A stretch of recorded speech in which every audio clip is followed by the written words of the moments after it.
আমরা তার জন্য দোয়া করছি। আজকে এই বাংলার জন্য তাকে বারবার দরকার। যে পর্যায়ে তাফসীর পেশ করবেন আজকের প্রধান বক্তা প্রিয় তাফসীরকারক মুফতি আমির হামজা সাহেব। এর আগে সকলকে বসার জন্য দাঁড়িয়ে এনে থাকে বসার জন্য অনুরোধ করছি।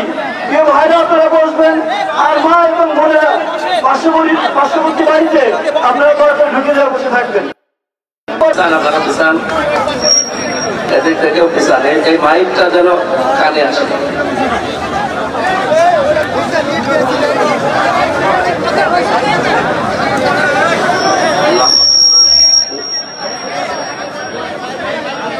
ভাব দেন, আওয়াজ বাড়িয়ে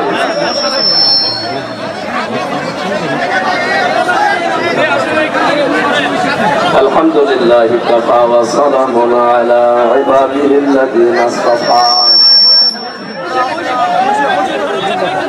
أما بعد فأعوذ بالله من الشيطان الرجيم.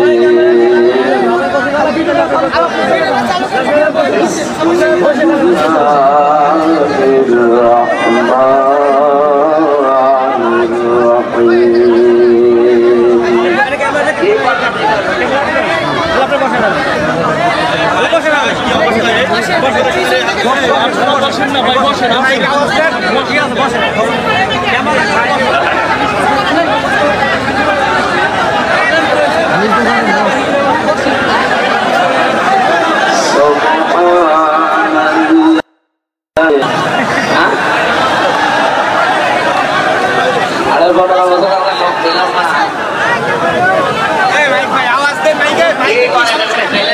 আপনার মাইকে বদনাম হয়ে যাবে ভাই, পারেন না তো এই কাজে আসেন কেন?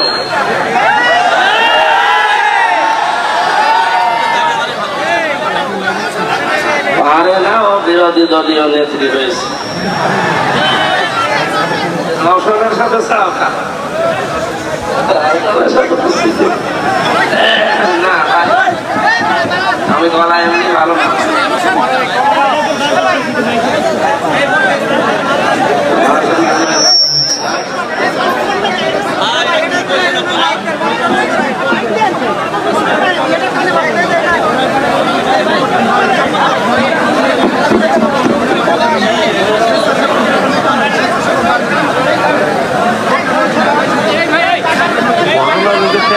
মালটা নিয়ে আসার কাম ছিল, পিছনে একদম বসতাম।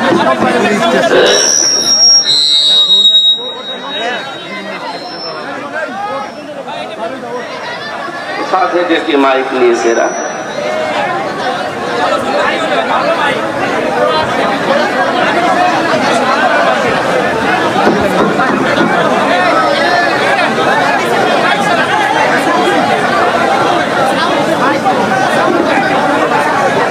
তাড়াতাড়ি করেন, আওয়াজ যেন ঠিক থাকে ভাই, এবার বদনাম হয়ে যাবেন না মাইকে।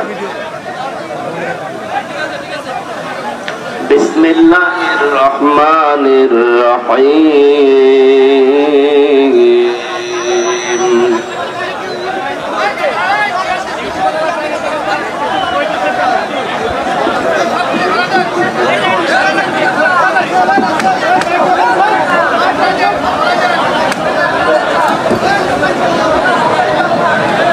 সব খুলে দাও তো, ওদের জন্য নাকি আওয়াজ আসছে না, নিচে রেখে দাও।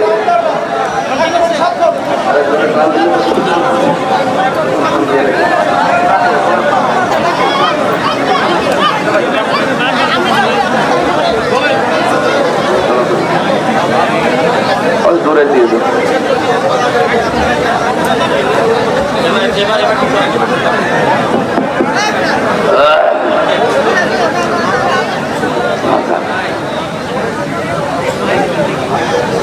বিসমিল্লাহির রহমানির রহিম।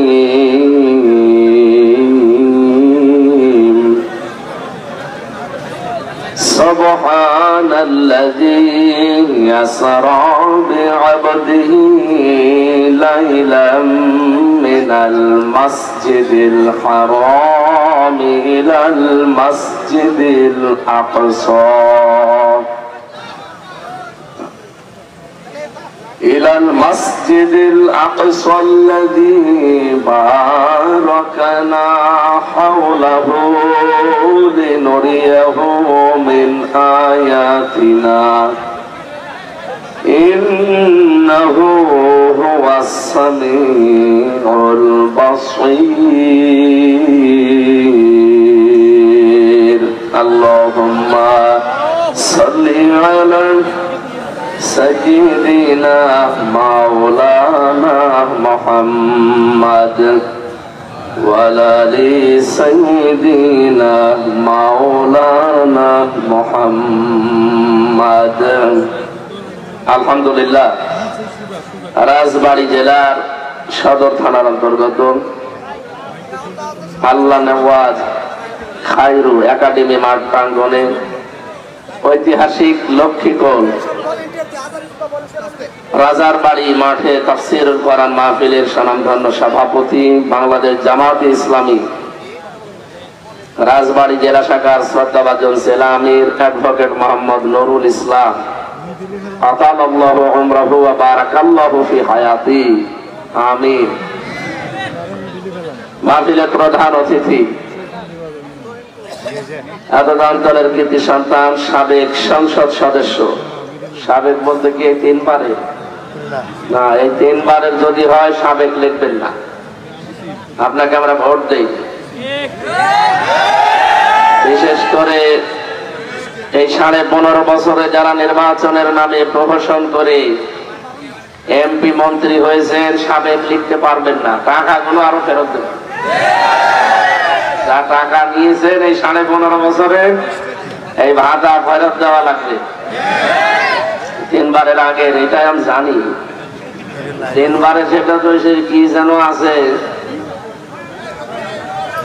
এখানে ছিল সেই মেরামত না কেরামত আলী। সুতরাং ওনারা যেন সাবেক লিখতে না পারে, যদি লেখেন সর্বোচ্চ লিখবেন সাবেক চোর, যা ছিল তাই লিখবেন। বেশি ডিগ্রি দিয়ে বলবেন যে সাবেক ডাকাত, আসলে তো তারা চোর ডাকাতি ছিল। দিনের ভোট যারা রাতে করে এরা কি বলেন? জনগণের ম্যান্ডেট না নিয়ে যারা 154 জন ডিক্লিয়ার দেয় এরা ডাকাত না? আমরা কালকে আমি আসছিলাম সেখান থেকে ডাকাতের কবলে পড়েছিলাম, তো ধরতে পারিনি। কালকে ওই যে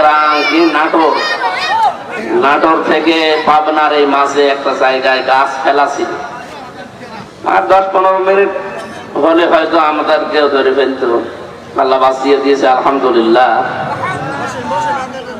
ওদের চাইতে এই ডাকাত গুলো আরো ভয়ঙ্কর ডাকাত। এরা তো জীবিত মানুষদের কাছে যা পায় তাই নেয়, ওরা মরা মানুষের কাছে নাকি ভোট দিয়েছে। এক চাষি গেছে, বলছে চাষি আপনি বিকাল বেলা আসলেন, সকালবেলা চাষা এসেছিল তার সাথে আসতে পারলেন না। বলছে বাবা যে আজ প্রায় 8 বছর আগে তোমার চাষা মরে গেছে, ও সকালবেলা আসলো কি করে? এই ছিল দেশের নির্বাচন। সুতরাং ওনাদের নামের আগে যেন এমপি মন্ত্রী কেউ না লেখেন।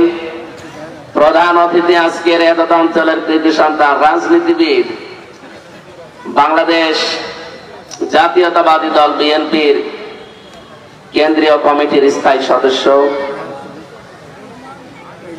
জনাব আলী নওয়াজ মাহমুদ খয়ম ভাই, আতালাল্লাহু উমরাহু ওয়া বারাকাল্লাহু ফি হায়াতি, সকলে বলেন আমিন। হযরত ওমরকে আল্লাহ যেভাবে আলো দিয়েছিলেন কোরআনের, তার পুরা অন্তরটা আল্লাহ কোরআনের নূরে মনোজ্জ্বল করে দেন। এতক্ষণ যিনি এখানে কথা বললেন আমার শ্রদ্ধাভাজন বড় ভাই, ইসলামিক চিন্তাবিদ, শিক্ষাবিদ জনাব মাওলানা মহিউদ্দিন, সভাপতি তালিমুল কোরআন ফাউন্ডেশন চুয়াডাঙ্গা জেলা। আলোচনা রেখেছেন সাবেক ভাইস চেয়ারম্যান রাজবাড়ী সদর উপজেলা পরিষদ, এটাও সাবেক কি ওই সাবেক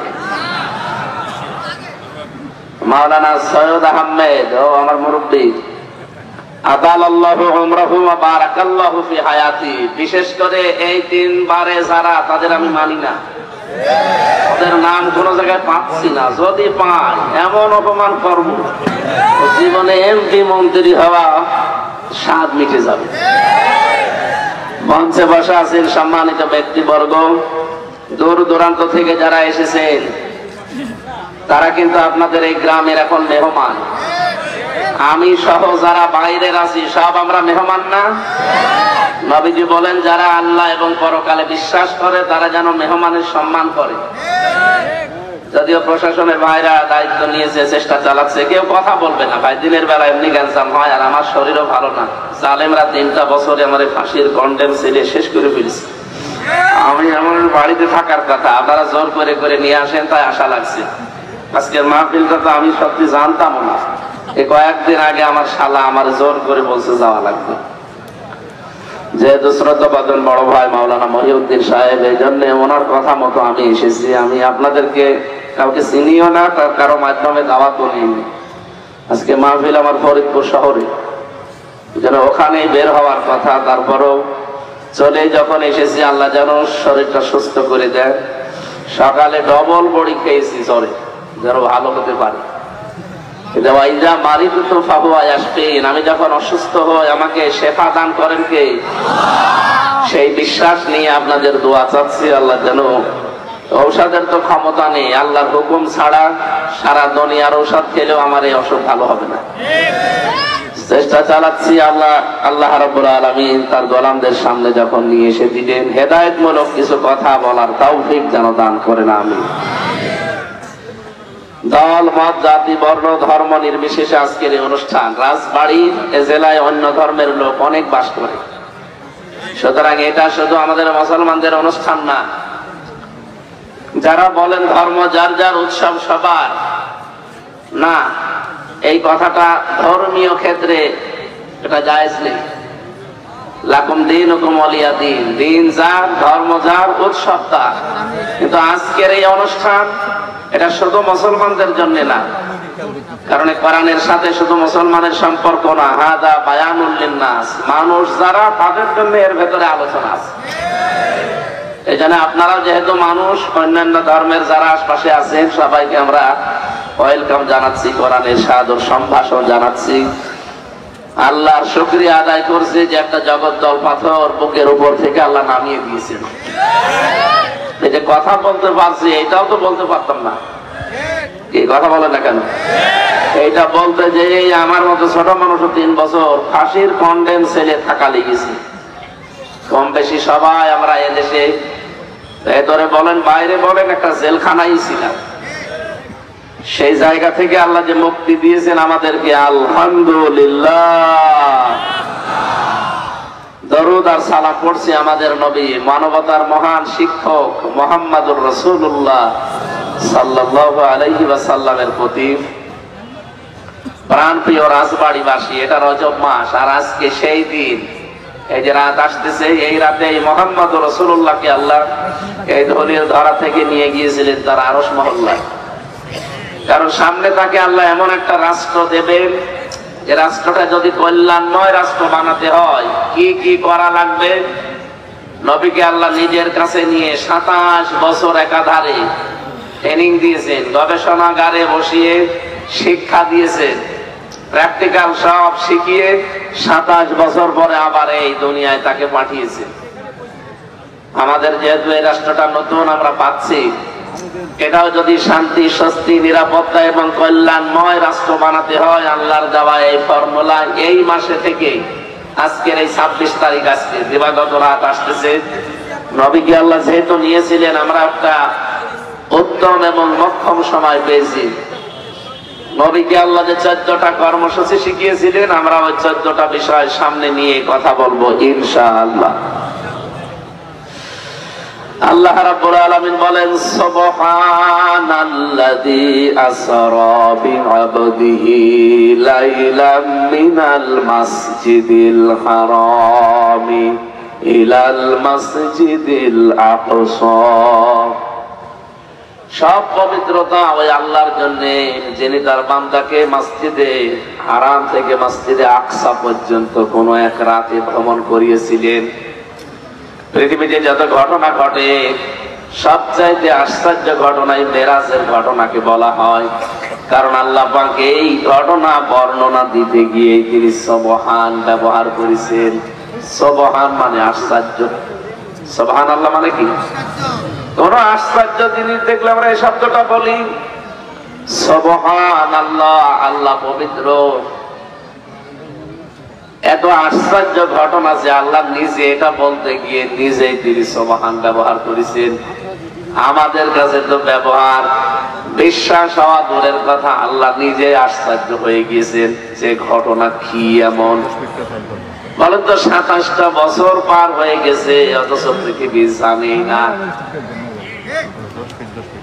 বাইরের দেশের কোন মেহমান যদি এদেশে আসে, বিমানবন্দরে নামার পরে রাষ্ট্রীয় যে অতিথি ভবন আছে এ পর্যন্ত যাবার জন্য যে রাস্তা, আপনি দেখবেন বাইরের কোন মেহমান আসলেই প্রশাসন সব অ্যালার্ট হয়ে যায়। সরকারের পক্ষ থেকে রাস্তাটা নিরাপদ করা হয়, যে যেখানে চলাফেরা করে রাষ্ট্রের তরফ থেকে বলা হয় ওখানে থেমে যান। আগে মেহমান পৌঁছাবে তার অতিথি ভবনে, এরপরে আবার আপনাদের কাজ কারবার চালু করবেন। তামাম পৃথিবীর শ্রেষ্ঠ মেহমান যেহেতু আমার আল্লাহর নবী মুহাম্মাদুর রাসূলুল্লাহ, তাকে আল্লাহ এই ধরা থেকে নিয়ে গেছেন। যখনই আরম্ভ হয়েছে সফরটা, ওখান থেকে শুরু করে যেখানে যাবেন কাজকর্ম শেষ করে আবার যেখান থেকে নিয়েছেন এখানে নামিয়ে যাবেন। এ বিশাল সফরটা যতদিন লাগে যেখানে আছে সব স্টপ হয়ে গেছে। এই জন্য আমরা 27 বছর টের পাইনি, কিন্তু এটা তাফসিরে পেয়েছি। 27টা বছর একেবারে কি করলেন তাকে নিয়ে। বিশ্ব নবীকে সর্বপ্রথম আমার আল্লাহ লিনুরিয়াহু মিন আয়াতিনা, আল্লাহ পাক বলেন যেন আমি তাকে আমার নিদর্শনগুলো দেখাতে পারি। যতগুলো নিদর্শন দেখিয়েছিলাম তার অন্যতম নিদর্শন হচ্ছে মিজানের পাল্লা। এদিকে তাকান, আমি গতানুগতিক কথা বলি না, যা বলি ওখান থেকে গুরুত্বপূর্ণ একটা শিক্ষা বের করি। যতগুলো বিষয় দেখালেন 27 বছর ধরে ধরে সবচাইতে গুরুত্বপূর্ণ যেটা তার নাম মিজানের পাল্লা। নাম কি? এটা এতদিন কোনদিন শুনেছে? শোনেন মিজানের পাল্লা নাম শোনেন? আমরা বাংলায় যেটা বলি দাড়ি পাল্লা না, মিজান মানে কিন্তু দাড়ি পাল্লা না, মিজান মানে মানদণ্ড। মিজান মানে কি? আপনি হাইকোর্টের সামনে যে দেখবেন একটা দাড়ি পাল্লা টাঙানো আছে, দুই দিকে পাল্লাটা একেবারে সমান নাকি একদিকে একটু ঝোঁকানো আছে? দুই দিকে সমান দিয়ে এই দেশের 18 কোটি মানুষকে সরকার বোঝাতে চায় যে অন্তত সারা দেশে যদি ন্যায় বিচার নাও পাবে, হাইকোর্টে আসলে ন্যায় বিচার পাবা। এটা একটা মানদণ্ড টাঙিয়ে রেখেছে। যদি আমরা 1 বছর পাইনি, খালি দাঁড়িপাল্লা টাঙানোই ছিল, কিন্তু অন্তত 15.5 বছর ন্যায় বিচারের দন্তন্যাও ছিল না। বলেন তো, ন্যায় বিচার থাকলে আমার মতো একটা মানুষ 3 বছর কি করেছিলাম, ফাঁসির কন্ডেম ছেলে থাকে তারা যারা মার্ডার মামলার আসামি, তারে মার্ডার করেছি। আমার যে মামলা দিয়েছিল শয়তানও বিশ্বাস করে না। জজ পর্যন্ত হাসতো যে কি রায় দেব, কিন্তু 3টা বছর তো দিতে পারেনি। আগস্টের 5 তারিখে মামলা শুধু তুলতে দেরি। জজ মামলার নথিপত্র দেখি বলছে কি দেখে বিচার করবো, কোনো মাল নেই। এতদিন যে মামলা জামিন দিত না, এখন বলছে খারিজ করে দিলাম। বলতে গেলাম যে মাননীয় আদালতে মামলাটা 3 বছর তো আপনার কাছে ছিল, তখন তো বললেন না যে কোনো মাল নেই। এখন হঠাৎ করে মাল পাচ্ছেন কোথায়? উনি এই কথাই বলতো যে হুজুর কিছু করার নেই, হাত বাঁধা ছিল। এই কথা বলে না কেন? এই দেশের 1628টা চেয়ার আছে, মেন চেয়ার। আমরা জানি প্রতিটি চেয়ারে যারা ছিল শুধু একটা চেয়ার বাদ দিয়ে 1627টা চেয়ার ছিল হাত বাঁধা। এমনকি কাওয়া কাপড়ও হাত বাঁধা ছিল। উপরে উপরে বলতো চাই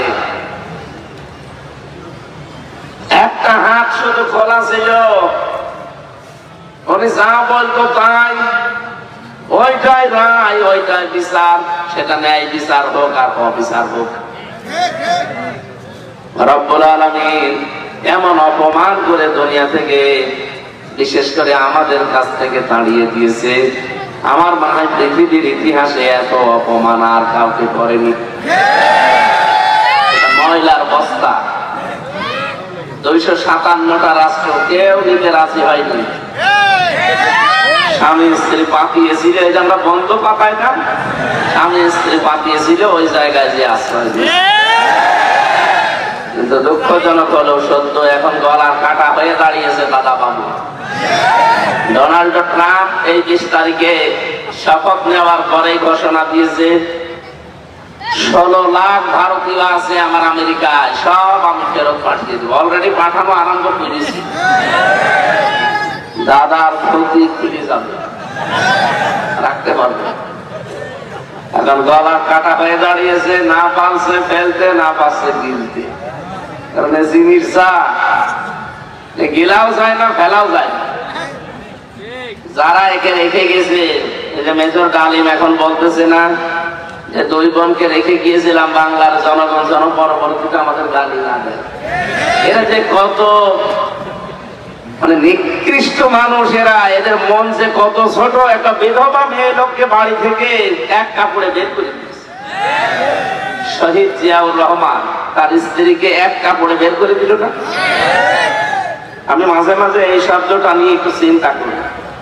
বঙ্গবন্ধুকেও মানুষ মেরে ফেলেছে, জিয়াউর রহমানকেও মানুষ মেরে ফেলেছে, কথা বলছে না। কিন্তু একজনের নাম শুনলে সারা পৃথিবীতে মানুষ বলে যে শহীদ জিয়া। অথচ ওনার নামে আজ পর্যন্ত আমি শহীদ শেখ মুজিব শুনিনি, আর মনে হয় শুনবো না। উনি শুনেছেন যে শহীদ শেখ মুজিব, অথচ তাকে কিন্তু মেরে ফেলেছে। শহীদ এই শব্দটা আল্লাহ তার নামে না লাগায় না। এই শব্দটা আল্লাহ এমন দামি, এমন মর্যাদা সম্পন্ন করেছে কোরআনে কারিমে। আপনি দেখবেন সূরা বাকারা 154 নম্বর আয়াতে আছে। এই শব্দটা এত দামি আল্লাহর কাছে, কোন মানুষ যেন শহীদ যারা তাদেরকে মৃত না বলে। ولا تقولوا لمن يقتل في سبيل الله أموات بل أحياء ولكن لا تشعرون। রব্বুল আলামিন বলেন, যারা আমি আল্লাহর জন্য জীবন দিয়েছে এদেরকে মৃত বলবা না। মানুষ যেহেতু মুখ দিয়ে কথা বলতে পারে, যেমনি মুখের উপরে আল্লাহ নোটিশ দিয়েছে, সাবধান, এদেরকে মৃত বলবা না। তার মানে শহীদ জিয়া এই নামটা শুনলে, যেহেতু নামের আগে এই শব্দটা আকস্মিক ভাবে মুখ থেকে বেরিয়ে যায়, আপনি বিশ্বাস করতে পারেন আল্লাহ তাকে শাহাদতের মর্যাদা দিয়েছে।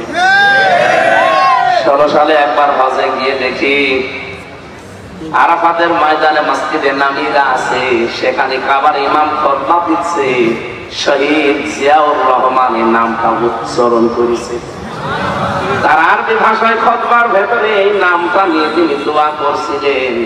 বাংলা অর্থ দাঁড়ায় এইটা যে, হে আল্লাহ, বাংলার সন্তান শহীদ জিয়াউর রহমানকে কবরে তুমি সুউচ্চ মাকাম দান করো। আমি চিন্তা করলাম এই কথাটা বলছে কেন। আমার সাথে যারা ছিল, যে কয়টা আলেম ছিল, ওনারা বলছে যে নিম গাছের নিচে আশ্রয় নিয়েছে, এটা নিম গাছ না, এটা জিয়া গাছ। আমরা বাংলাদেশে নিম গাছ বলি, কিন্তু এই দেশের মানুষ বলে জিয়া গাছ। শাজারাত জিয়া, হাজার হাজার গাছ লাগিয়েছে আরাফাতের ময়দানে। কত লক্ষ লক্ষ হাজী সাহেবরা এই যে আশ্রয় নেয়। আরাফাতের ময়দানের দোয়া আপনারা জানেন কবুল হয়, জানেন না? যে 10 জায়গার দোয়া আল্লাহ কবুল করে থাকেন, আরাফাতের ময়দানের একটা। বলেন তো, শুধু বাংলাদেশের মানুষ না, সারা পৃথিবীর যেখান থেকে মানুষ যায়, আরাফাতে না গেলে হজ হয়। ওখানে অন্তত আমার মতো মানুষ যারা একটু আশ্রয় পায় নিম গাছের নিচে, এই জিয়া গাছের নিচে দাঁড়িয়ে অন্তত মন থেকে দোয়া চলে আসে, আল্লাহ যে লোকটা এরকম ছায়া দিল তুমি তাকে হয়তো ছায়া দিও। এই জন্য এই শব্দটা আমার মনে হয় মানুষের মুখ দিয়ে বের হয়, নাম বলার আগে মানুষ বলে শহীদ জিয়া। কি বলে? আল্লাহ যেন তাকে শহীদ হিসাবে কবুল করে। আর যার নাম শুনলে শহীদ শব্দ কেউ বলে না, আসেও না, আমি এখন কাউকে দোয়া করবো কি? জোর করে 15.5 বছর অনেকে দোয়া করে নিয়েছিল, কিন্তু এমন দোয়া করেছে এক হুজুর বলছে, আল্লাহ বঙ্গবন্ধুকে তুমি জাহান্নামের সর্বনিম্ন স্তরে। এমনি দোয়া বের হয়, জাহান্নামের কাজ অবশ্যই করেছে, না যা দোয়া বের হবে কেন? মুখের পরে মানুষ যেহেতু কথা বলতে পারে না, কথার পরে যারা বলতে পারে না, অন্তরে যেহেতু একটা ধারণা করতে পারে, এই জন্য আল্লাহ অন্তরের উপরেও নোটিশ দিয়েছেন। এটা সূরা আলে ইমরানের 169 নম্বর আয়াতে আছে, ওয়ালা তাহসাবান্নাল্লাযীনা কুতিলু ফী সাবিলিল্লাহি আমওয়াতা বাল আহয়াউন ইনদা রাব্বিহিম ইরযাকুন। রব্বুল আলামিন বলেন, যারা শহীদ হয় তাদেরকে মরা বলবা না, মৃত বলবা না, তারা জিন্দা। জীবিত থাকলে, জেগে থাকলে যেহেতু খাওয়া লাগে, এজন্য আমি আল্লাহ নিজে তাদেরকে রিজিক দেই।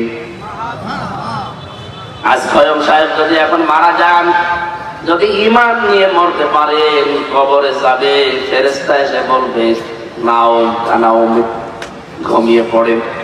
কতদিন ঘুমাবেন? যেই দিন আর ইসরাফিল সৎকার দেবে ওই দিন পর্যন্ত, এর আগে পরে আর কিছু নেই। যদি ঈমান নিয়ে মরতে পারে, খালি ঘুমিয়ে পড়বে, একবারে সৎকার দিলে উঠে দেখবে কিয়ামত কায়েম হয়ে গেছে। কিন্তু শহীদ হলে সে ঘুমাবে না। আল্লাহ বলেন, ওর কাছে আমি রিজিক পৌঁছাবো।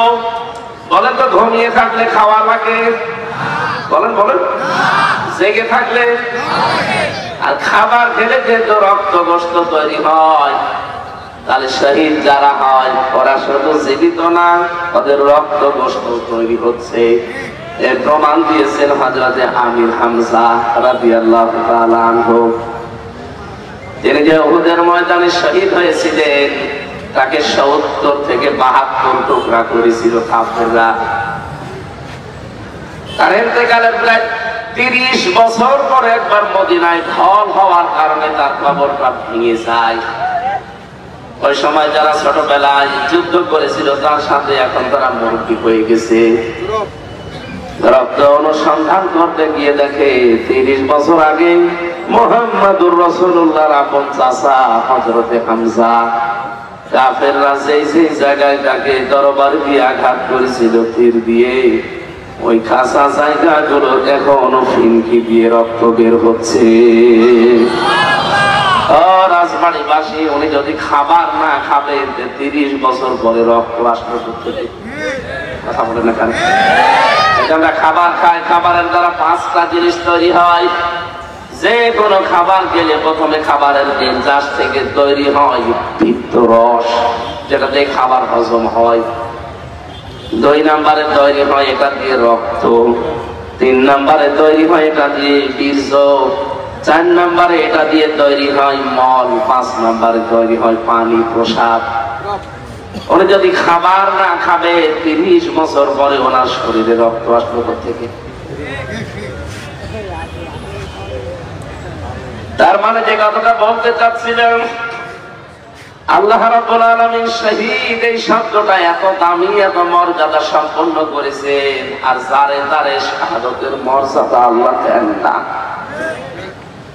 وَلِيَعْلَمَ اللَّهُ الَّذِينَ آمَنُوا وَيَتَّخِذَ مِنكُمْ شُهَدَاءَ। সূরা আলে ইমরানের 140 নম্বর আয়াতের মাঝের অংশে আছে, আল্লাহ পাক বলেন, যার জীবন যৌবন আমার কাছে ভালো লাগে, যার অ্যাক্টিভিটিস, যার মানবতার কল্যাণমূলক কাজগুলো আমি আল্লাহর জন্য ভালো লাগে, তখন তাকে সাধারণভাবে মরণ দেই না, ওকে মরণ দিলে আমি আল্লাহ শাহাদাতের মরণ দিয়ে ধন্য করি। এই জন্য আমাদের উচিত হচ্ছে নবীদের মতো সাহাবীদের মতো সারাটা জীবনে দোয়া করা, আল্লাহুম্মা ইন্নী আসআলুকা শাহাদাতান ফি সাবিলিক। হযরত ওমর বলেন সারাটা জীবন দোয়া করতাম, আল্লাহ তুমি যদি মরণ দাও বিছানায় পড়ে এমনিতেই মরণ দিও না, সাধারণ ভাবে তুমি আমার শাহাদতের মরণ দিও। এজন্য শহীদ যারা হয় ওরা কিন্তু অনেক দামি, ওরা এমনি এমনি শাহাদতের মরণ পায় না।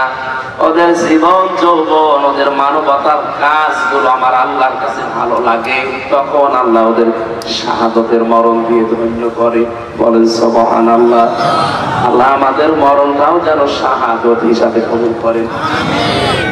কিডনি পচে যাওয়া, বিছানায় তড়পায় মরার চাইতে শাহাদতের মরণ যদি নসিব হয়, মনে হবে যে পিপিলিকায় কামড় দিয়েছে। যে কথা থেকে পর্যন্ত এসেছিলাম, মিজান, ন্যায় বিচার, এই শব্দটা শুধু আজ আমাদেরকে ফাঁকি দিয়েছে, ধোঁকা দিয়ে বোকা বানিয়ে রেখেছে। বাংলার মুসলমানের রেকর্ড হচ্ছে, বিশ্বাস করেন যতই মুখে বলি উড়ান না কেন, আমার হাকামা বিহি আদালা, এই কোরআন যতদিন বাংলাদেশে কায়েম না হবে ততদিন আপনি ন্যায় বিচারের নৈতন্য পাবেন না। এটাই যারা কায়েম করার চেষ্টা চালান। ন্যায় বিচার কাকে বলে, কত প্রকার, কি কি আপনি দেখতে পাবেন। এটা যদি আপনার কাছে রাজনীতি মনে হয়, না এটাই রাজনীতি, এটা যদি আপনার কাছে ধর্ম ব্যবসা মনে হয়, এইটাই ধর্ম ব্যবসা।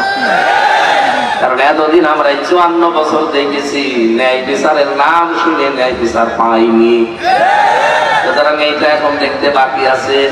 সত্যি যদি এটা কায়েম হয়ে যায় দেশে, আল্লাহর কসম আপনি ন্যায় বিচার দেখতে পাবেন। আর আমার বড় আশা এটা আমরা দেখতে পাবো ইনশাআল্লাহ। কারণ কি, আগস্টের 5 তারিখের আগের ইন্টারন্যাশনাল জরিপ গুলো দেখবেন, আমি যা বলছি সব পড়ে এবং দেখে বলছি। যতগুলো জরিপ এই দেশে আগস্টের 5 তারিখের আগে আমরা দেখেছিলাম, আমেরিকা, ভয়েস অফ আমেরিকা এটা খ্রিস্টানরা চালায়, মাইক্রোসফট এটাও খ্রিস্টানরা চালায়। আমেরিকার গোয়েন্দা বিভাগ যারা, এরা আমরা একটাও খালাতো ভাই না, চাচাতো ভাই না, মামাতো ভাই না, কথা বলে দেখেন, সব আমাদের শত্রু। তারপরেও রিপোর্ট দিত এই দেশের মাত্র 100 জনের 15 জন, এই দেশে এখন 100 জনের 58 জন মানুষ চাচ্ছে দেশে কোরআনের বিধান কায়েম।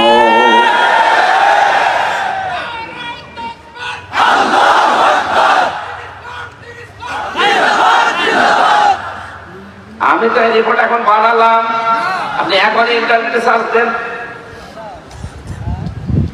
100 জনের 58 জন যদি এই 5.5 মাসে, আমার মনে হয় আর কিছুদিন যেতে দেন, এদেশের 100 জনের 100 জন মানুষ বলতে বাধ্য হবে আমরা কোরআনের বিচার চাই।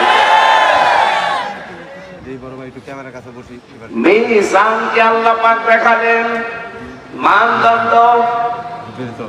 বাংলাদেশে একটা ভ্রান্ত ধারণায় অনেকে আমরা আছি, আপনি আমার সাথে একমত হবেন কিনা আমি জানি না, আমি চিন্তা ভাবনা করে বলছি। এখানে খয়ম ভাই সহ সবাই আমরা জানি মিজান মানে দাড়ি পাল্লা, আর কিয়ামতের দিন আল্লাহ দাড়ি পাল্লা আনবে, একদিকে নেকি আর একদিকে বদি তুলে দেবে, এটা জানেন না? এবার আমার প্রশ্ন, জবাব দেবেন ভাই আপনি, কিয়ামতের দিন আল্লাহ মিজানের পাল্লায় মাপ দেবেন কি? আমল। কি মাপ দেবে? আমল মানে কাজ। বলেন বলেন, কোনদিন একটু চিন্তা এসেছে আপনার মাথায় যে আমল মানে কাজ? কাজকে মানুষ দাড়ি পাল্লায় তুলে মাপে যে 5 কেজি কাজ? বলে চিন্তা করা লাগবে না। আফালা এটা দাব্বার ওরাল কোরআন, কি হয়েছে তোদের কোরআন নিয়ে কেন চিন্তা ভাবনা করা আসে না? আজকে থেকে আপনার চিন্তার খোরাকি দিয়ে দিলাম, ভাববেন যে কাজ কিন্তু মানুষ দাড়ি পাল্লায় তুলে মাপে না, কাজ মাপার জন্য আলাদা যন্ত্র আছে। এই যে স্টেজটা, এটা যদি আপনাকে আমি মাপতে বলি এখন দাড়ি পাল্লায় তুলে দেবেন? এটা মাপার জন্য আলাদা যন্ত্র আছে, তার নাম ফিতা। ফিতা বা গজ দেন, আমি মেপে দেবো যে কত বাই কত ফিট আছে। এটা আপনাকে যদি এই যে পানির বোতল দিয়ে বলা হয় যে ভাই এটা মেপে দেন, এটা ফিতা দিয়ে মাপবেন? কি দিয়ে? সিসি দিয়ে, লিটার দিয়ে এটা মাপা লাগে।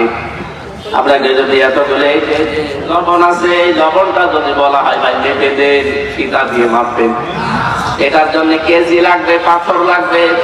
এই কথা বলে না? পৃথিবীর যত জিনিস আছে প্রতিটি জিনিস পরিমাপ করার যন্ত্র আছে না নেই? তাদের নামও আলাদা আলাদা। দুনিয়াতে কাজ আল্লাহ মাপবে, কাজ আমল বলা হয় আরবিতে, বাংলায় কি বলেন তো? কাজ কি কেউ কোনদিন দাড়ি পাল্লায় তুলে দিয়ে মাপতে পারবে যে 5 কেজি কাজ আর 10 কেজি কাজ? কাজ মাপতে হলে কি লাগে? গুরুত্ব লাগে। কি লাগে? গুরুত্বের ভিত্তিতে একটা কাজ পরিমাপ করা লাগে, যে কাজটা কতটুকু গুরুত্বপূর্ণ আর গুরুত্বহীন। এই যে এখানে যে স্টেজ দেখতে পাচ্ছেন, এটারও কিন্তু গুরুত্বপূর্ণ দুইটা জিনিস আছে, এই খুঁটি আর এই সামিয়ানা। খুঁটি আর সামিয়ানা না থাকলে কেউ এটা স্টেজ বলবে? কিন্তু গুরুত্বহীন অনেক জিনিস এখানে পড়ে আছে। এই যে টেবিলটা, এই বাইরে মাইকটা, এই যে ফুলের টপ, এই যে কার্পেট দেওয়া আছে, ফুল লাগিয়েছে, এটা যেন নাও থাকে তাও কিন্তু মানুষ বলবে এটা স্টেজ। বলেন না কেন? কিন্তু খুঁটি না থাকলে আর সামিয়ানা না থাকলে পাগলও বলবে না এটা স্টেজ। আল্লাহ রাব্বুল আলামিন যত ইবাদত দুনিয়ায় দিয়েছেন, আপনি দেখবেন প্রতিটি ইবাদতে কিছু গুরুত্বপূর্ণ আর গুরুত্বহীন এগুলো ভাগ করে দিয়েছেন। যেমন নামাজের ফরজ কয়টা? 13টা। কয়টা?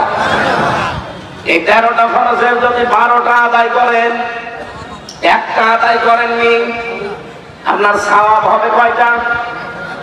একটাও না। এখন যদি বলেন না আমি 12টা আদায় করলাম, মাত্র একটা করি নাই, অন্তত 12টা সওয়াব আমারে দেন, হবে?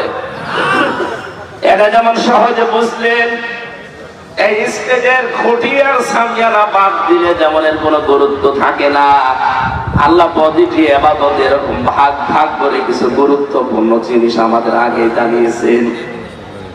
নামাজের ভেতরে গুরুত্বপূর্ণ জিনিস 13টা। রোজা ভেঙে যায় এরকম 5টা বা 7টা কারণে। কয়টা? হজ ভেঙে যায় 3টা কারণে বা 5টা কারণে। পৃথিবীর প্রত্যেকটা ইবাদত ভাগ ভাগ করে আল্লাহ আমাদেরকে এটাই জানাতে চেয়েছেন যে আগে গুরুত্বপূর্ণটা আদায় করো, এরপরে গুরুত্বহীন এগুলো না থাকলেও কিন্তু তোমার কাজ হয়ে যাবে। একজন জবাব দিয়ে দেবে কিয়ামতের ময়দানে আল্লাহ যখন আপনার কাজ মাপবেন, গুরুত্বের ভিত্তিতে মাপতে গিয়ে এই কোরআনে আল্লাহ গুরুত্বপূর্ণ কাজ দিয়েছেন 500টা। কয়টা? বলেন বলেন। আপনি কোরআন যারা পড়তে পারে দেখবেন শরীয়তের বিধান আছে এর ভেতরে 500। আপনি 499টা মানেন কিন্তু একটা মানেন না, আপনার সওয়াব হবে কয়টা? নামাজের 12 ফরজ আদায় করলে একটা ফরজ আদায় না করলে যেমন পুরা নামাজ বাদ, একটা সওয়াব হয় না, 0 বা 0 হয়। এই দুনিয়াতে আমাদেরকে আল্লাহ 500টা ফরজ বিধান দিয়েছেন, আমরা অনেকে 499টা মানি, কিন্তু একটা মানার ক্ষেত্রে গড়িমসি করি, বাদ দিয়ে দেয়। কিয়ামতে আপনার আমল নামা যখন আল্লাহ মাপ দেবে, আল্লাহর কসম আপনার 0 হবে, 0 হবে।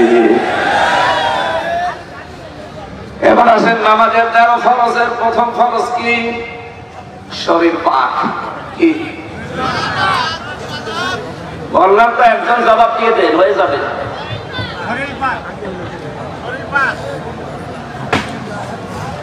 আজান কাছে সময় ঠিক আছে তো?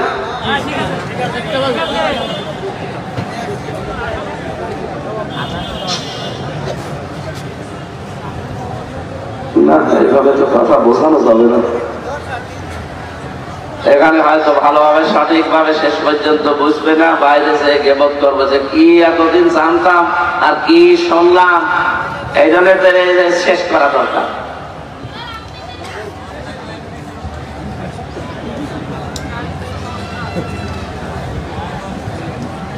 নামাজ তো 40 মিনিট হয়েও গেল, কথা তো শেষ করতে এখনো তো 15-20 মিনিট দরকার। 20 মিনিট এখানে নামাজ পড়বেন আপনারা?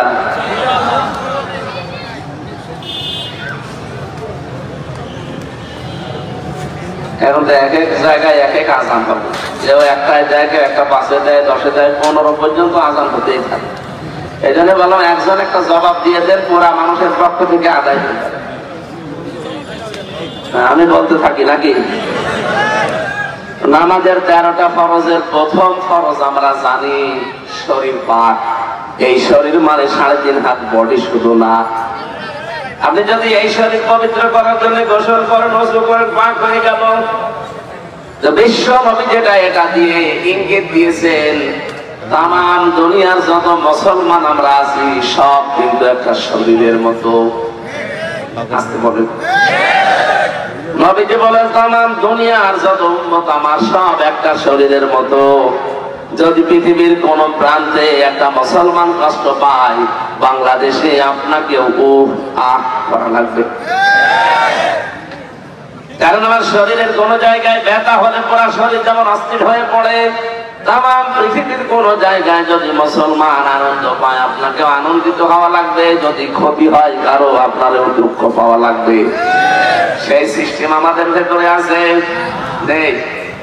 আমার নিজের আপন ভাই মরে যাচ্ছে, আলাদা দল করে, এজন্য জানাজায় পর্যন্ত অনেকে চায় না। এই সিস্টেম কিন্তু 15.5 বছর ওরা বানিয়ে ফেলেছিল। সবচেয়ে ভয়ঙ্কর কাজ এটা। আমার নিজের আপন ভাই মরে গেছে, খালি আলাদা দল করতো, এই জন্য মরে গেছে ওর জানাজায় পর্যন্ত যেতে দেয় না। আমার বংশ কুষ্টিয়ায় আমার বাড়ি। আস্তাগফিরুল্লাহ, নাউযুবিল্লাহ, থক্কু বলে বলছি, বলতাম না। 14 বংশ আমার সব আল্লাহর ওলির মুরিদ, সব আওয়ামী লীগ করে। এখন হাওয়া পাল্টানোর পরে সব পরিবর্তন হয়ে গেছে। যিনি আমার চাচা ছিল উনি চেয়ারম্যান, দাদা ছিল আগে, এখন চাচা ছিল। এই লোকটা হানিফ সাহেব আছে, হানিফ সাহেব ওনার ডাইন হাত ওই এলাকায়। আমার এমন মাহফিল করে আসলাম, জেল থেকে বের হওয়ার পরে এক অনুষ্ঠান করে বাড়িতে গেলাম। আমার বলছে আসেন একটু খাবার খান। চাচা ডাক দিয়েছে বাবার, আমি দুইজনে গেলাম, খাবার খেয়েছি। এটা আবার কে পৌঁছিয়ে দিয়েছে ওনার কাছে। উনি পরের দিন গরম দিয়েছে চাচারে, হামজারে ডাক দিয়ে খাবার খাওয়া দিয়ে, আমার ভাইয়ের ছেলে, ভাইয়ের ছেলে হলেও খাওয়ানো যাবে না। আমরা যে দলে আছি, এ দলে অন্য কোন দলের লোক খেতেও পারবে না। আমি ইঙ্গিত দিলাম, কত নিচে নেমেছিলে মানুষগুলো পেয়েছে। এই জন্য বলছি আমরা মুসলমানের যে প্রথম চিহ্নটা, তামাম দুনিয়ার 210 কোটি মুসলমান হবে একটা শরীরের মতো। এইটা আমাদের নবীজি শিখিয়েছেন, কিন্তু সেই শিক্ষা থেকে বহু দূরে 15.5 বছরে এই ডাইনি মহিলা আমাদেরকে নিয়ে চলে গেছে। কিন্তু দল করলে সব মাপ, দলের বাইরে গেলে সব দোষ তার। এই জন্য আমরা বলতে চাচ্ছি, নামাজের প্রথম ফরজ যেহেতু শরীর পাক, এই শরীর আপনার 3.5 হাত বডি, এই শরীর আপনার পরিবার, এই শরীর আপনার সমাজ, এই শরীর আপনার রাষ্ট্র, এই শরীর আপনার পৃথিবী। এখন যদি আমি রাজবাড়ির এই জায়গা থেকে এখানে জামে মসজিদ কোথায় আছে আমি জানি না, ওখানে মনে করেন যাচ্ছি নামাজ পড়তে, রাস্তার ভেতরে যাওয়ার সময় দেখি একজন বেপরদা মহিলা, ওকে কোনো ওড়না নেই, দাঁড়িয়ে আছে, মাথায় কোনো কাপড় নেই, শাবনুরের মতো দাঁড়িয়ে আছে। শাবনুরকে তো চেনেন না আপনাদের জেলার? এই যে রোজিনা, রোজিনা দাঁড়িয়ে আছে। আপনি দেখে বললেন আস্তাগফিরুল্লাহ, নাউযুবিল্লাহ, এভাবে মানুষ থাকে? চলে গেলেন ওখান থেকে, নামাজে দাঁড়িয়েছেন, তেলাওয়াত করছেন আপনি আলহামদুলিল্লাহি রাব্বিল আলামিন, আর মাঝে মাঝে মনে হবে আমি কি দেখলাম, মনে হবে না? এখন কি আপনি রোজিনাকে মেরে ফেলবেন? রোজিনা একটা মসজিদ বানিয়েছে, মেরে ফেলবেন? কি করবেন?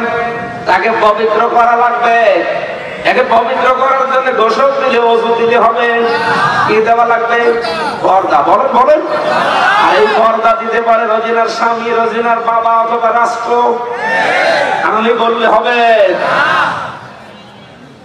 তাহলে আমাদের পরিবার, সমাজ, রাষ্ট্র পবিত্রকরণের জন্য পর্দা দরকার। এই রোজিনা, এই শাবনুরের বাস্তবতা এটা। এটা ওয়াজের দ্বারা, নসিহতের দ্বারা হয় না। এটা হয় খুব কম। এটার জন্য আইন লাগে। সরি বলেন। 2 জন মহিলা পরপর আমরা পাঠিয়েছি। তারা যদি আইনটা পাশ করে ফেলতেন যে বেপরদা কোন মহিলা রাস্তাঘাটে যেন পাওয়া না যায়, জীবনও এদেশে আলেমদের পর্দার ওয়াজ করা লাগতো না। নামাজ আমাদের শিক্ষা দিয়ে গেল যে মেন জিনিস কিন্তু এইগুলো। শরীর পাক, কাপড় পাক, নামাজের জায়গা পাক, কিবলামুখী হওয়া, এগুলো পড়েননি জীবনে? আল্লাহ নামাজ দিয়ে আমাদেরকে এইটাই জানাতে চেয়েছেন, গুরুত্বপূর্ণ কাজগুলো আগে করো। আর গুরুত্বহীন কাজও আছে, যেমন নামাজের ভেতরে 14টা ওয়াজিব। কেউ যদি একটা ছেড়ে দেয়, নামাজ হবে না তা না, হবে, কিন্তু সশীলতা দেওয়া লাগবে জরিমানা হিসাবে। কথা বলে না কেন? সুন্নাত আছে 12টা। আপনি যদি আদায় করেন তো ভালো, আদায় না করলেও আপনার নামাজ হবে। নামাজ ভাঙার কারণ আছে 19টা। যদি আপনি ইচ্ছা করে কোনটা ছেড়ে দেন, আপনার নামাজ নষ্ট হয়ে যাবে। মুস্তাহাব আছে, মুবাহ আছে, নামাজের অনেক নিয়ম নীতি আছে, কিন্তু আসল বিষয় হচ্ছে গুরুত্বপূর্ণ ফরজ।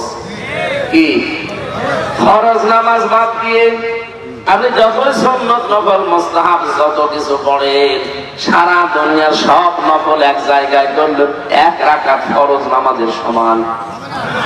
এর ভেতরে 500টা লাইন দিলেন। একটা বারের জন্য আপনার চিন্তা আসে না যে একটা আইনও আমার এই 96% মুসলমানের দেশে চলে না? গুরুত্বপূর্ণ হিসাবে তো এই 500 আইন আগে দরকার। বলুন, এটা তো কায়েম করবে ফেরেশতারা। আমরা তো এই কথাগুলো আপনাকে বোঝাতে চাই যে স্টেজের যেমন খুঁটি দরকার আর সামিয়ানা দরকার নাই, তো স্টেজে থাকবে না। আপনার জীবনে এই 500 ইবাদত আগে দরকার। আপনি 499টা জানেন, আমি মানি, কিন্তু একটাকে মানি না, আরো অস্বীকার করি।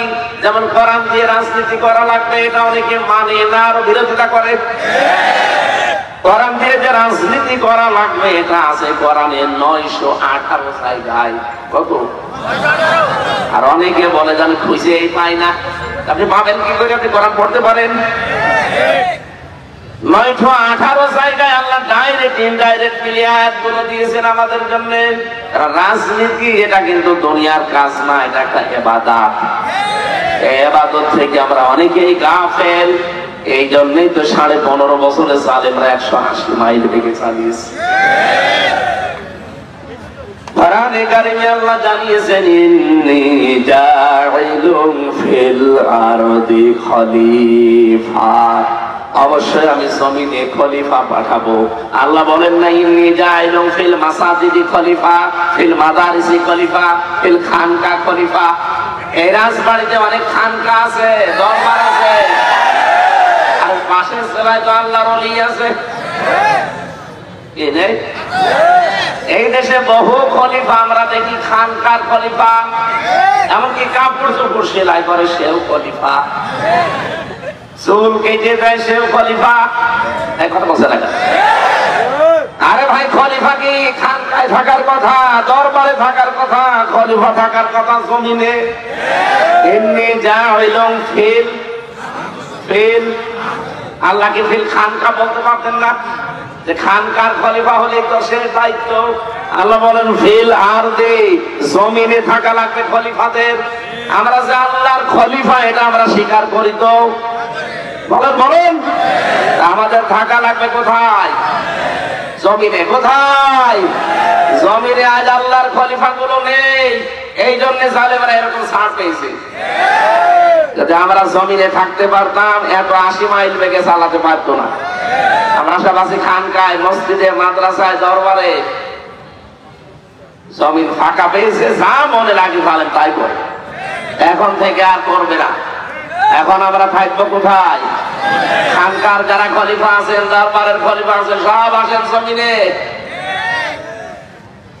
জমিনে যদি আমরা থাকতে পারি আর এই 500 বিধান যদি সত্যি কায়েম করতে পারি এই দেশে, এটা একটা মিনি জান্নাত হয়ে যাবে। কথা বলেন, আমি কি মিজান এটা দিয়ে যেটা বোঝাতে চাই আপনি বুঝেছেন? কিয়ামতের দিন আপনাকে দাড়ি পাল্লায় 5 কেজি 10 কেজি নেকি মিলে দিয়ে মাপবে না, আপনার ওজন হবে গুরুত্বের ভিত্তিতে। দুনিয়ায় গুরুত্বপূর্ণ কাজগুলো আপনি আগে করেছেন কিনা এইটা আগে দেখবে আল্লাহ। গুরুত্বপূর্ণ কাজই তো এটার বিধান দুনিয়ায় কায়েম করা। এটার ভেতরে আপনি নেই, আপনি শুধু আসেন খানকায় বসে বসে হো হো, আপনি কিন্তু ধরা খেয়ে যাবেন। আমি হো হো করতে নিষেধ করছিলাম, ওটা গুরুত্বপূর্ণ না, ওটা আরো পরে। এই যে চেয়ার না থাকলে যেমন স্টেজ থাকবে, অসুবিধা নেই, আপনি জিকির করবেন, হো হো করবেন, ওটা পরে, আগে এটা কায়েম করার জন্য চেষ্টা করেন। আল্লাহ এই সহজ কথাটা বুঝে ফেলার এবং আমল করার তৌফিক আমাকে দান করেন, বলেন আমিন। দ্বিতীয় নম্বরে বিশ্বনবীকে আল্লাহ দেখিয়েছিলেন, শুধু মিজান দেখাননি, তাকে আল্লাহ দেখিয়েছেন, তাকে আল্লাহ দেখিয়েছিলেন হাউজে কাউসার, যেটা আমরা পাওয়ার জন্য আশা ধরে বসে আছি যে কাউসারের পানি নবী আমাকে দেবে দেবে, কিন্তু আপনাকে নবীর উম্মত হওয়া লাগবে। বিশ্ব নবীকে আল্লাহ যখন কাউসার দেখাচ্ছিলেন, একটা সবুজ গম্বুজ, চারিদিকে পানি নালা হয়ে আসে, আর ওই গম্বুজের ভেতরে যখন পড়ে তখন গম গম করে শব্দ হয়। ফেরেশতাকে জিজ্ঞাসা করলেন যে এটা কি? জিবরাইল বলে, হে নবী, এই সেই কাউসার, কিয়ামতের দিন যে 1 গ্লাস পান করতে পারবে জান্নাতে যাওয়ার আগে আর পিপাসা তার লাগবে না। নবীজি বলেন, এটা পাবে কারা? ফেরেশতা বলে, আপনি তাকান, চারিদিকে লেখা আছে কি? চারিদিকে ঘুরে দেখলেন বিসমিল্লাহির রহমানির রহিম এই শব্দটা লেখা। ফেরেশতা বলে, হে নবী, দুনিয়াতে যারা সব কাজে বিসমিল্লাহর আমল করে, আল্লাহ কিয়ামতে তাদেরকে হাউজে কাউসারের পানি দান করবেন। নবীজি দুনিয়াতে এসে যে কোনো কাজ হাত দেওয়ার আগে বিসমিল্লাহ বলতেন, আর মাঝে মাঝে বলেন, রব্বুল আলামিন, আমি কিন্তু কোনো কাজের আগে বিসমিল্লাহ বাদ দেই না, তুমি আমাকে কাউসার থেকে বঞ্চিত করো না। শহীদ জিয়া অনেকের তাই বিসমিল্লাহির রহমানির রহিম সংবিধানে তিনি সর্বপ্রথম সংযোজন করেছেন। এই কথা বলে না কেন? এদেশের কাজ যেহেতু আমাদের 18 কোটি মানুষের সংবিধান থেকে দিকে আমরা করি, সুতরাং এই শব্দটা যিনি ওখানে সংযোজন করলেন, আল্লাহ জানে ওসিলায় তাকে মাফ করে দেয়।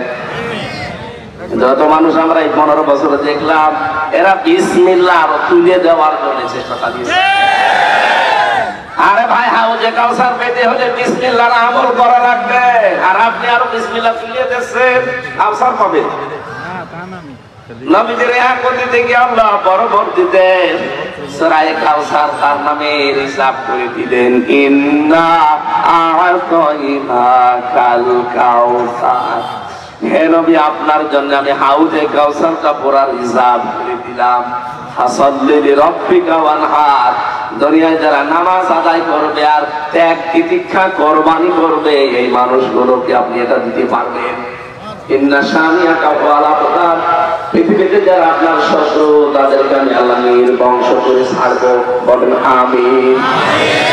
এরকম একটা একটা করে 27টা জিনিস তাকে দেখালেন। আল্লাহ রাব্বুল আলামিন বলেন, 27টা জিনিস দেখানো শেষ হয়ে গেলে আমি 14টা জিনিস তাকে শিখালাম। 14টা জিনিস শিখিয়ে বললাম, যান, রাষ্ট্র যদি কল্যাণময় করতে চান, এই রজব মাসে আজকে যেহেতু 26 তারিখ, এই রাতেই তাকে নিয়েছিলেন। আমাদের উচিত যারা দায়িত্বে আছেন, আজকে রাত থেকে সূরা বানী ইসরাঈলের 23 থেকে 38 এই 16টা আয়াতের 14টা জিনিস দেওয়া আছে আল্লাহর পক্ষ থেকে। দল মত নির্বিশেষে রাষ্ট্রে 14টা বিষয় যেন আমরা কায়েম করতে পারি, এদেশ আবার দাঁড়িয়ে যাবে কল্যাণময় রাষ্ট্র হিসাবে ইনশাআল্লাহ। আল্লাহুম্মা আমিন। লা ইলাহা ইল্লা আনতা সুবহানাকা ইন্নী কুনতু মিনাজ জালিমিন। রব্বুল আলামিন ফরজ নামাজ আমাদের সামনে, এজন্য আমরা আর চালাতে পারলাম না, শেষ করে দিলাম। যতটুকুই পড়েছি আল্লাহ তুমি আমাদের প্র্যাকটিক্যাল লাইফে আমল করার তৌফিক দাও। এই অনুষ্ঠানে যদি সওয়াব দিয়েই থাকো, নবীজির রওজায় পৌঁছিয়ে দাও। যত মানুষ এলাকার মাটির নিচে ঘুমিয়ে আছে, মেহেরবানি করে তাদেরকে তুমি ক্ষমা করে দাও। আমি যেটা বোঝাতে চেয়েছি, আমি আশা করছি সবাই আমরা খুব বেশি এটা বুঝে ফিরেছি। জীবনের গুরুত্বপূর্ণ কাজগুলো তুমি আগে করার তৌফিক দাও। গুরুত্বহীন যেগুলো, কম গুরুত্বপূর্ণ ওগুলো আমরা পরে যেন করি। 500টা বিধান তুমি দিয়েছো, 500টাই আমাদের প্র্যাকটিক্যাল লাইফে সেট করে দাও। যারা এই মাহফিলের আয়োজন করতে গিয়ে সুন্দর বাগান সাজিয়েছে, এই মানুষগুলোকে কবুল করো। সম্মানিত সভাপতি জনাব অ্যাডভোকেট নুরুল ইসলাম, তোমার এই গোলামের জীবনের ভালো ভালো কাজগুলো কবুল করে দাও। প্রধান অতিথি জনাব আলী নেওয়াজ মাহমুদ খয়ম ভাইকে কবুল করো। তার মা বাবাকে মাফ করে দাও। তার মা বাবাকে মেহেরবানি করে তুমি কবরে জান্নাতুল ফেরদাউস দাও। যত অতিথি এখানে এসেছে, অতিথিদেরকে তুমি ওমরের মতো বানিয়ে দাও। মা বোনদের জন্য আলাদা করে কিছু বলার সময় পেলাম না। মা বোনদেরকে খাদিজার মতো, আয়েশার মতো